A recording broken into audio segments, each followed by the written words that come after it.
La parole de Dieu est un trésor inestimable. Ne laisse pas ta Bible fermée. Oh non, non. Lis-la, médite-la, nourris-toi. Lis-la, médite-la, nourris-toi.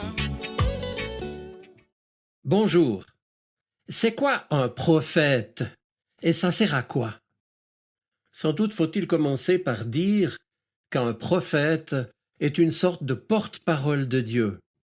Mais à quoi peut-on distinguer qu'il vient de Dieu, distinguer un vrai d'un faux prophète? La question n'est pas nouvelle puisque on la rencontre déjà dans l'Ancien Testament qui nous fournit en fait des critères pour reconnaître le prophète appelé et envoyé par Dieu. Et parmi ces critères, il y a les signes, les actes que précisément pose le prophète, et j'en retiens deux. Premièrement, ces signes doivent montrer qu'ils viennent de la puissance de Dieu, et donc non pas d'un quelconque pouvoir humain ou d'un processus naturel. Et puis, deuxièmement, ils doivent refléter la volonté de Dieu et ainsi manifester sa bonté, sa bienveillance et sa fidélité. Le prophète, le vrai, ne peut agir que par la grâce d'un constant cœur à cœur avec Dieu. Cela dit, quand j'évoque un prophète, personnellement, je pense d'abord à ce beau texte de la vocation de Jérémie. C'est en Jérémie chapitre 1er, les versets 4 à 10, qui nous rapporte, je cite, « La parole du Seigneur fut adressée à Jérémie. Avant même de te façonner dans le sein de ta mère, je te connaissais. Avant que tu viennes au jour, je t'ai consacré. Je fais de toi un prophète pour les nations. » Jérémie répondit, « Ah, Seigneur mon Dieu, vois donc, je ne sais pas parler, et je suis un enfant. » Le Seigneur reprit, « Ne dis pas je suis un enfant, car tu iras vers tous ceux à qui je t'enverrai. Tout ce que je t'ordonnerai, tu le diras. Ne les crains pas, car je suis avec toi pour te délivrer. » Puis le Seigneur étendit la main et toucha la bouche de Jérémie, et il lui dit, « Voici, je mets dans ta bouche mes paroles. Vois, aujourd'hui, je te donne autorité sur les nations et les royaumes, pour arracher, renverser, pour détruire et démolir, pour bâtir et planter. » Fin de citation. C'est étonnant, n'est-ce pas? Jérémie n'a pas encore été conçu, mais déjà Dieu le connaissait. Il est évident que cette connaissance n'est réservée qu'à Dieu seul, qui connaît Jérémie d'une connaissance profonde et éternelle, comme il connaît chacun de nous. Or, dans le langage biblique, connaître signifie être dans une relation d'intimité, aimer. Dieu aime Jérémie et l'invite donc à entrer dans cette communion d'amour. Et puis, il nous est dit dans ce texte que Dieu a choisi et consacré Jérémie avant sa naissance parce qu'il avait un plan pour lui. Consacrer une personne signifie à la fois marquer son appartenance à Dieu et aussi mettre à part cette personne pour une mission ou pour un ministère particulier. Dieu a mis à part Jérémie pour qu'il soit son prophète. Un prophète donc est quelqu'un qui parle au nom de Dieu. C'est le messager de Dieu, celui qui est chargé d'apporter son message. Or, comme dans toute vocation, l'initiative vient de Dieu. C'est Dieu qui choisit, et il choisit qui il veut, quand il veut, comme il veut. Et puis très souvent, il choisit ce que, humainement, on attendrait le moins. Souvenons-nous ici, et je vous renvoie au récit de 1 Samuel 16, du choix de David comme roi, lui qui était le plus jeune et le moins expérimenté de ses frères. Mais Dieu a ses propres critères de choix qui ne sont pas basés sur des considérations humaines. Alors en quoi consiste la mission du prophète? Elle consiste essentiellement à annoncer la parole de Dieu, qui n'est pas sa parole à lui, le prophète, même si celui-ci doit l'annoncer avec un langage humain. Non, Jérémie ne doit pas dire ce qu'il veut, mais ce que Dieu lui demande de dire.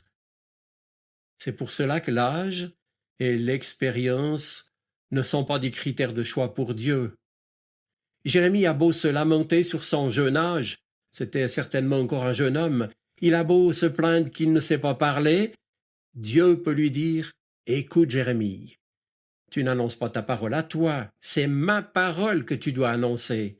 Alors au lieu de compter sur tes propres forces, tourne-toi vers moi et fais-moi confiance. » Jérémie est humble, certes, en disant qu'il ne sait pas parler. Il reconnaît sa petitesse devant Dieu. Mais pour le Seigneur, l'humilité consiste surtout à accepter d'annoncer la parole de Dieu, afin que nous, les hommes et les femmes de ce monde, nous puissions nous tourner vers lui, le seul vrai Dieu. Et alors, libre de toute compromission, ne faisant allégeance qu'à Dieu et à la vérité, Jérémie le prophète parlera avec autorité. Il connaît la force de la parole de Dieu, mais il découvrira aussi maintenant que sa vie est exposée à la violence des violents. Nous qui ne sommes pas prophètes à la manière de Jérémie, mais simplement témoins de Jésus-Christ, mort et ressuscité, même si aujourd'hui nous nous sentons parfois dépassés, Dieu a besoin de nous pour faire entendre sa parole, qui c'est vrai peut être parfois dure à entendre. Et même si les gens ne l'acceptent pas et se fâchent même contre nous, comme le peuple d'Israël l'a fait avec Jérémie, jusqu'à le menacer de mort, nous devons continuer à proclamer cette parole que Dieu a mise dans notre cœur et dans notre bouche.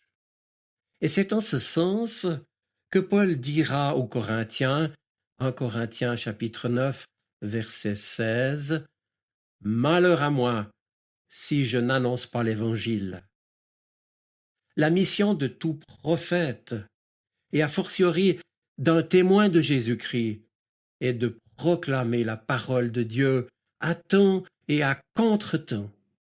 C'est une nécessité qui s'impose à nous et à nous tous.